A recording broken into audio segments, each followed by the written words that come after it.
Halo Sobat Entrepreneur, selamat pagi, Selamat siang, selamat sore, dan selamat malam. untuk kalian semua dimanapun kalian berada. Balik lagi bersama saya Raffi Dan saya Aina, dalam Inspire Podcast pada segmen Beko. bincang ekonomi. Nah, pada segmen bincang ekonomi kali ini kita bakal ngebahas tentang apa nih, Aina? Kita akan membahas mengenai pinjaman online dan judi online. Oh, menarik sekali ya untuk topik kali ini ya. Karena memang pinjaman online dan judi online itu sedang sangat hangat diperbincangkan di kalangan masyarakat karena penuh dengan kontra ya. Karena sangat merugikan baik untuk masyarakat, individu maupun untuk negara itu sendiri. Nah, terkait dengan pinjaman online dan judi online, menurut Aina, kira-kira motivasi atau penyebab mereka ngelakuin dua hal tersebut itu apa?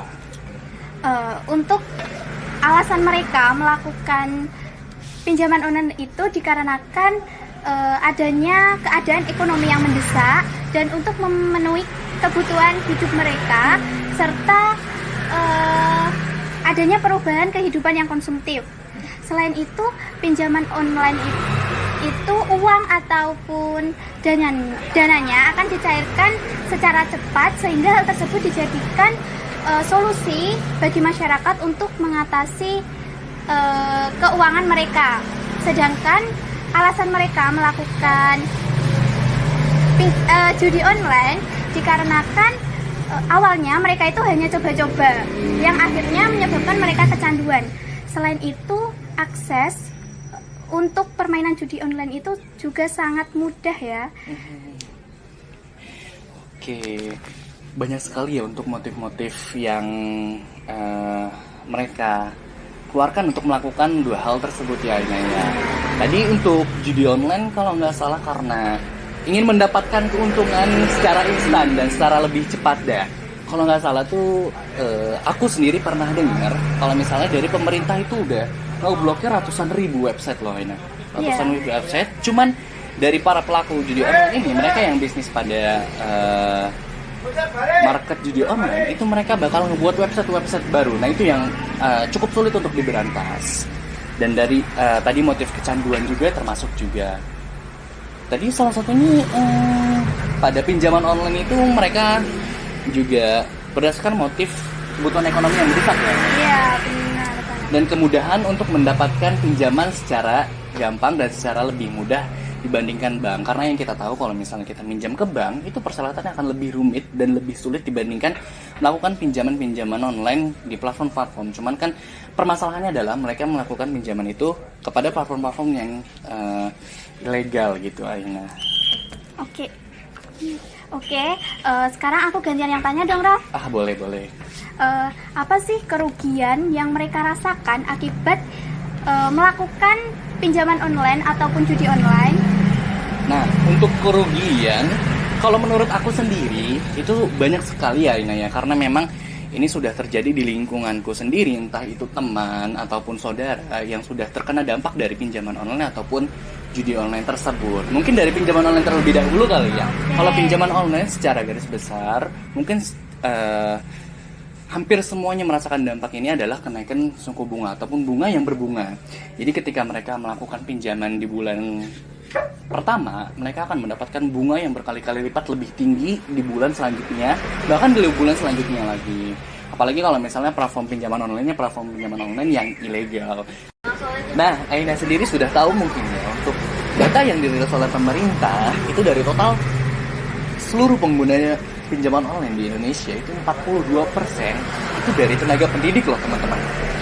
Sangat miris bukan? Karena ya kita sudah menggaung-gaungkan tentang Indonesia Emas tahun 2024, sedangkan tenaga pendidik kita pun melakukan pinjaman online secara ilegal. Namun kita nggak bisa ngelihat secara sebelah mata ya Ina ya, karena memang mereka melakukan seperti itu pun dengan berbagai alasan yang mendesak, karena kebutuhan ekonomi, karena ya kita tahu sendiri gaji dari guru honorer pun dibilang cukup ya kurang ya mungkin Aina untuk memenuhi kebutuhan keluarganya ataupun kehidupannya sendiri. Makanya ya mungkin perlu sinergi antara pemerintah, masyarakat maupun pihak terkait untuk menemukan solusi terkait permasalahan tersebut. Nah, seperti itu Aina. Ternyata seperti itu ya, Raf. sangat kompleks kerugian yang diakibatkan. Nah, selain kerugian-kerugian yang telah kamu sebutkan tadi, apa sih akibat adanya pinjaman online maupun judi online? Wah, tentunya banyak sekali ya Ina ya. Kalau misalnya kita berbicara tentang akibat yang bakal dirasain oleh si pengguna dari judi maupun pinjaman online, tentu banyak sekali ya Ina. Mungkin dari pinjaman online terlebih dahulu ya. Pinjaman online terlebih dahulu, tadi yang sudah saya sebutkan mungkin tentang bunga berbunga.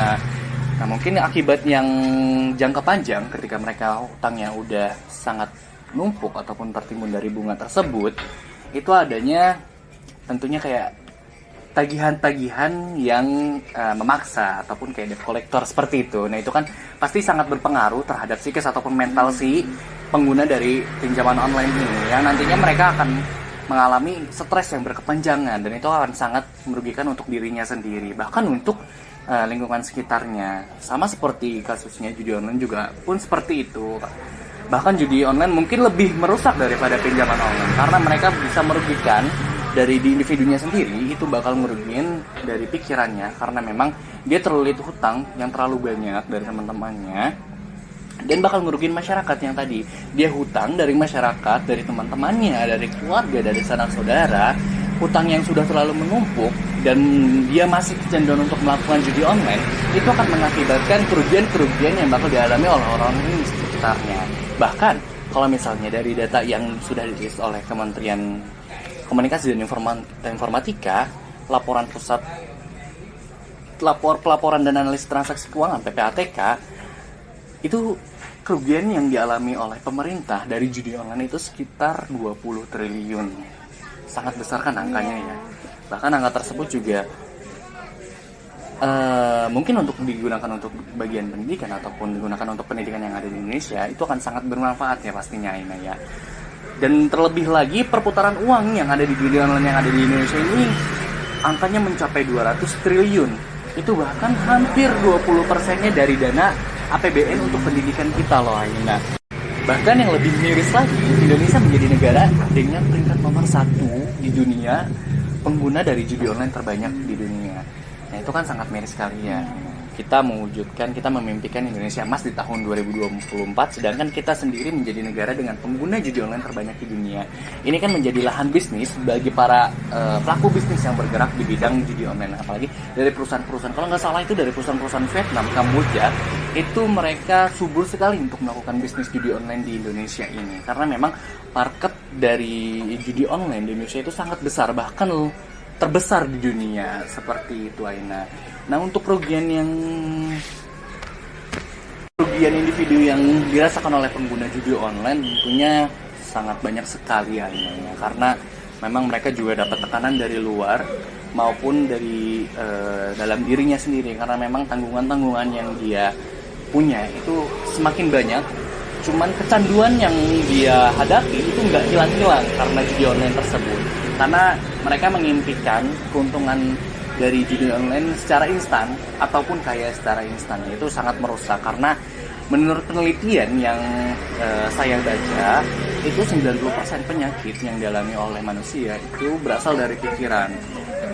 Balik lagi ke pengguna judi online, kalau misalnya mereka pikirannya sangat ya ibaratnya ruwet lah ya, itu bakal berpengaruh ke psikisnya juga, ke fisiknya pun juga bakal pengaruh. Banyak penyakit yang timbul dari pikiran-pikiran yang terlalu rumit tersebut. Bahkan mungkin banyak juga yang pengguna judi online yang mengalami gangguan kejiwaan loh ya.